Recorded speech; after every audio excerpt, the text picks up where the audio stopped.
Well, first up, 44 Magnum, the Model 29, and I'm shooting some hand loads. I was hand loaded about 8 or 10 years ago. They're 250 grain solid core. We'll see what it does on these cans of outdated vegetables and fruits.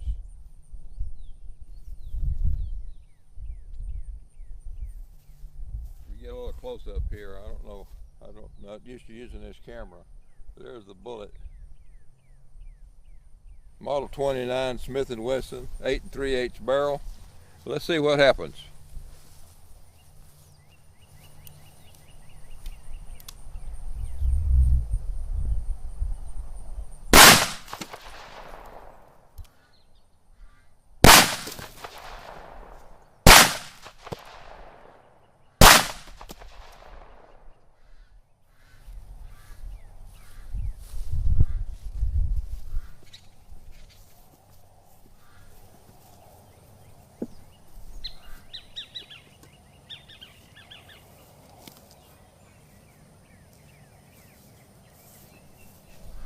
Well, somewhat impressive. But I remember when I loaded these, they were a minimum load because I was shooting 40 round matches with it, and I didn't need a hot load. So these were a fairly light load. They kind of did a number on these cans.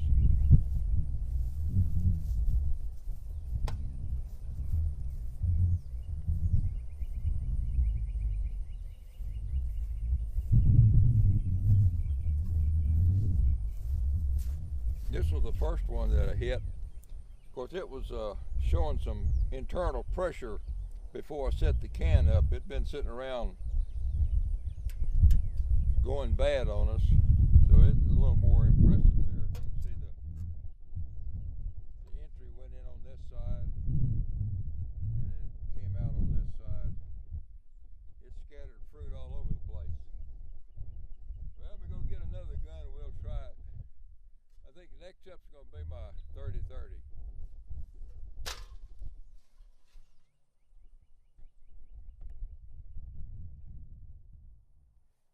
Now next up is my Contender 30-30. This is a gun I used to use in long-range silhouette competition. I didn't have the aim point on there, used open sights. And then I retired in 91, and my eyes got a little tired, so I put a little aim point on here, and I use it on hogs. First two rounds are going to be some reloads. They're 125 grain Hornady ballistic tips. I don't remember the powder charge. Anyway, they're moving out of there pretty fast. And I'm going to shoot the two left-hand cans. That's a can of beets and a can of chopped tomatoes. And then the second two shots are going to be, these are factory Federal 150 grain. That's a hog load too. That's a standard Federal load, 150 grain, solid point. All right, here we go.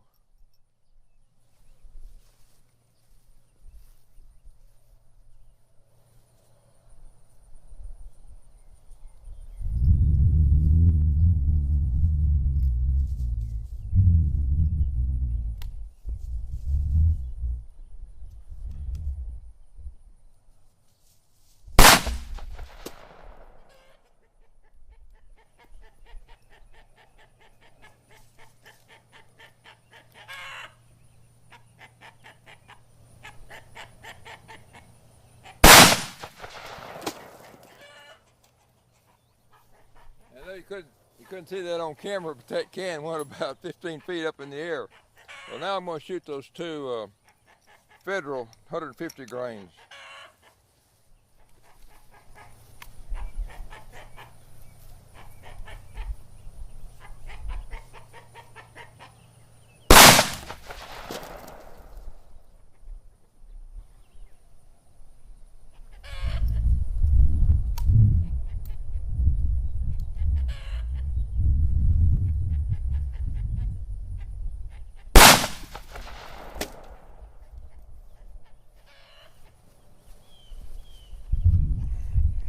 have to say that 150 grain is a little more impressive than that 125 grain.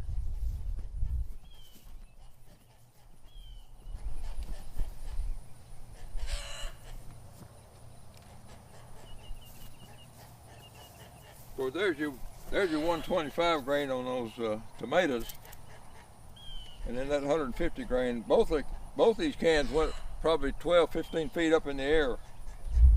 Now this is pineapple, and this is tomatoes, so that might make a difference in the outcome and how long they've been sitting on the shelf, how much internal pressure they had.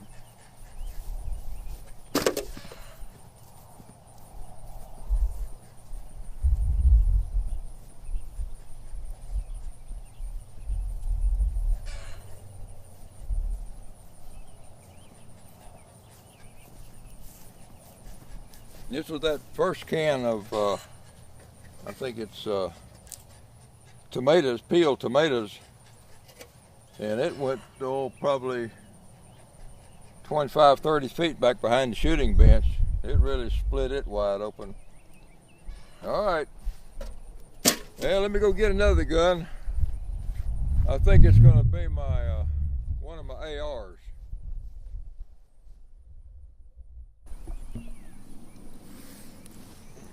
Okay, now next up is this is one of my ARs.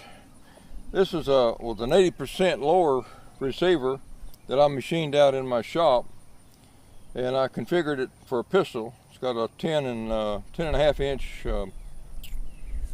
now let's go get the paperwork, 10.5 inch barrel with a compensator, got out of Midway, USA. I'm shooting 300 blackout. These are 140 grain M score, just some old bread and butter stuff I bought to try this new rig out. I've had it a couple of months.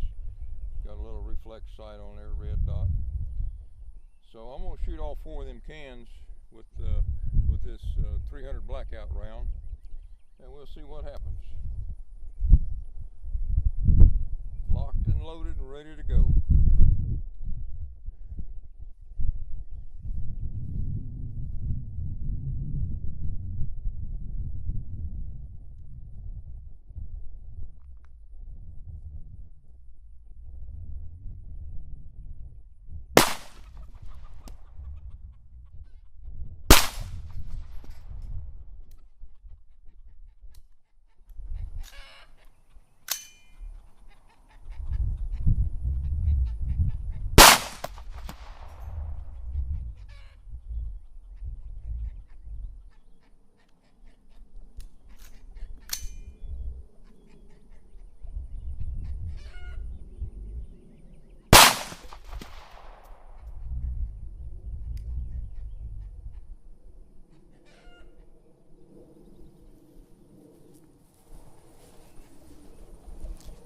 Well, that wasn't too impressive. Got stuff on my camera. Those beets just don't react like the tomatoes and some of the other stuff, but you know, they haven't been sitting on the shelf as long, probably haven't built up any pressure inside.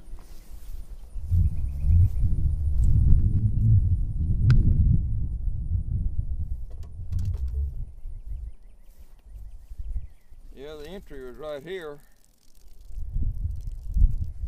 and then the exit out here.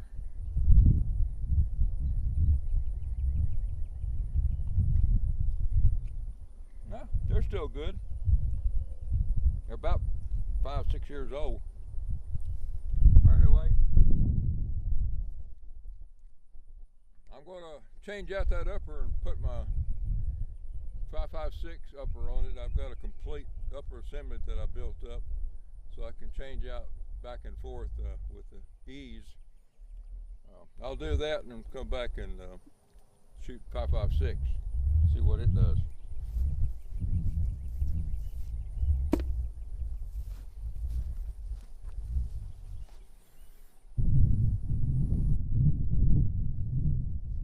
Well, next up is my AR configured with a 5.56 barrel. Same basic setup as the 10.5 inch barrel with a Jerry Mickelak compensator. This thing works really good.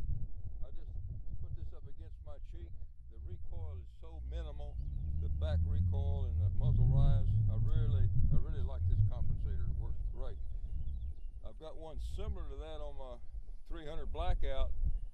Doesn't work near as well as this does on this 5.56. Then I got a Mueller. It's a 2-to-7 variable scope.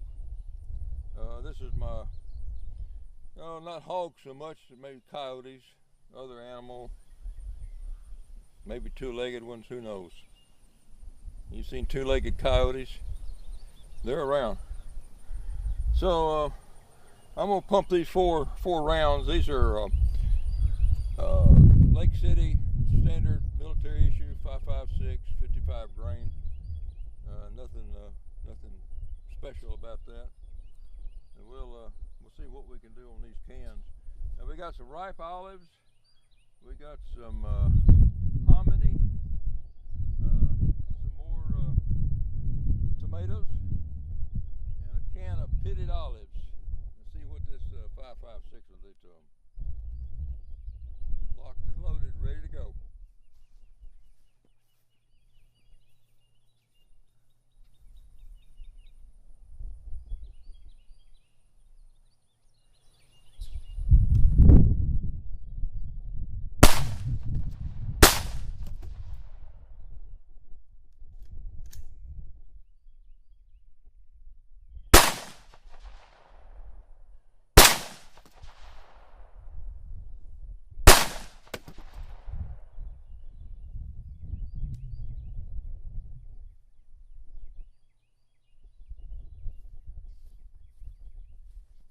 Well, it didn't scatter stuff all over the farm like some of the other rounds did.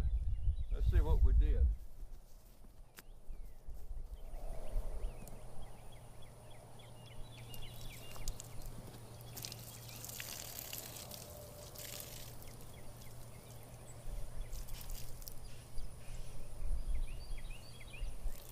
Yeah, there's it. On the pitted olives, I went in right here. Come out right there. Didn't do much to the can.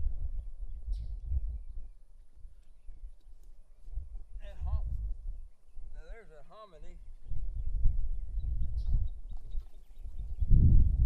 Went in.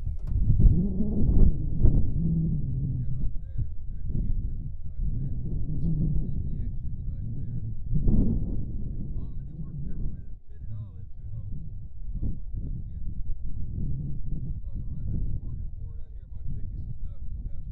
knows what you're going to get.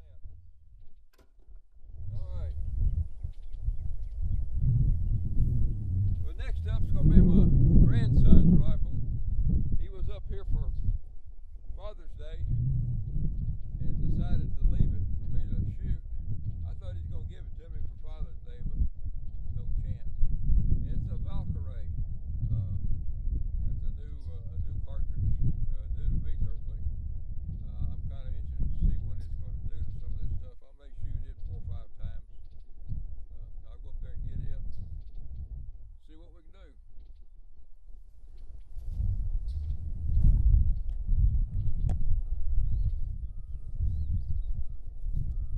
Okay, this is next up. It's my last and final gun on this YouTube videos. I'm kind of new at this. My video capabilities are limited. I've just got the one camera. But this is my grandson's Valkyrie. I think I'm saying that right. Sounds like one of them islands I used to scuba dive in. Valkyrie. It's a 224. I don't know what the parent case is. I know you can Google that thing up. It looked like a kind of a 243 maybe case. I don't know. He's got it. He's got a Nikon, nice Nikon scope. I think it's a 4-to-11. Or no, 2-to-4. 2-to-4 zoom. Has the nice reticle in there. I don't know what it's called. SSAIT. It's a nice rifle. Feels nice. Got a rail. He just bought it. I think he's had it a month maybe or so. It's the first time I've ever laid eyes on it, and certainly the first time I shot it. So we're going to see what happens, see how it compares to these other rounds. I've got some ripe olives here. I'm gonna shoot that one first, or shoot at it anyway. Some tomatoes there. I've got some more tomatoes here and some ripe olives here. Now those other rounds didn't work real good on them ripe olives. They're kind of heavy and massive. We'll see what this baby can do to them. So I'll start up here and then work my way over here. All right, here we go. Here's a close up of that rifle.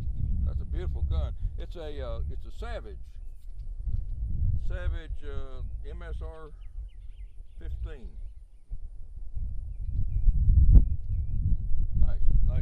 Nice piece. All right.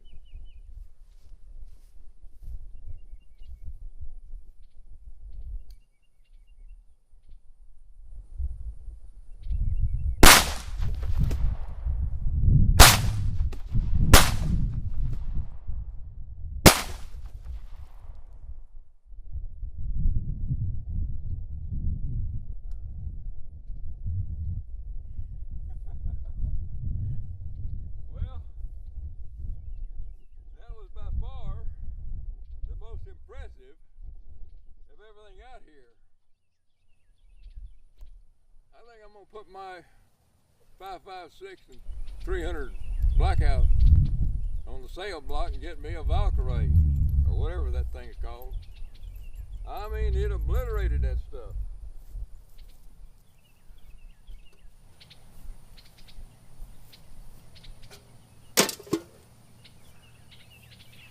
Them ripe olives, I mean, it did a number on it.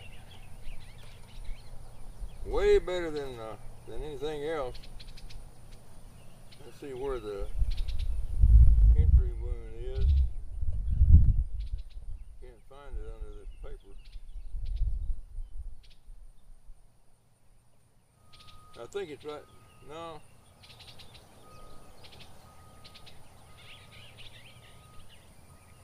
Yeah, it's right here. Well, it's right here about center wise, and then of course it just blew out the. I mean, something else. Those things went flying. All right, I'll try to make some more videos along the way. I've got a little bit of time on my hands, but probably not enough to really devote and make, you know, Class A videos. But I'm Lowell Barton. I shot long range and 100 pistol silhouette for years, back in the 80s and 90s. I more or less retired in 91.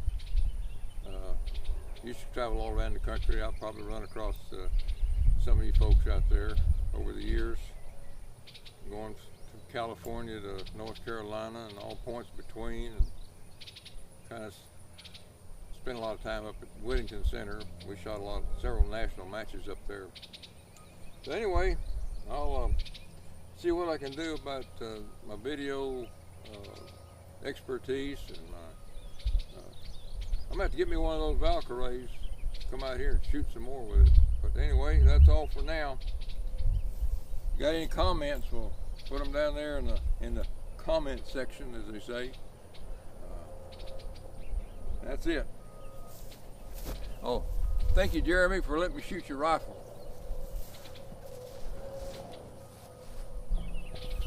Well, I was getting ready to clean up, and I thought I'd hand hold this little video machine and kind of survey the damage. It did a number on that old bench that I was using. I wasn't paying much attention to it. I was looking at the cans, but we got a pretty good mess around here. I'll walk around here and you can see some of this smorgasbord. It looks like a tossed salad back here.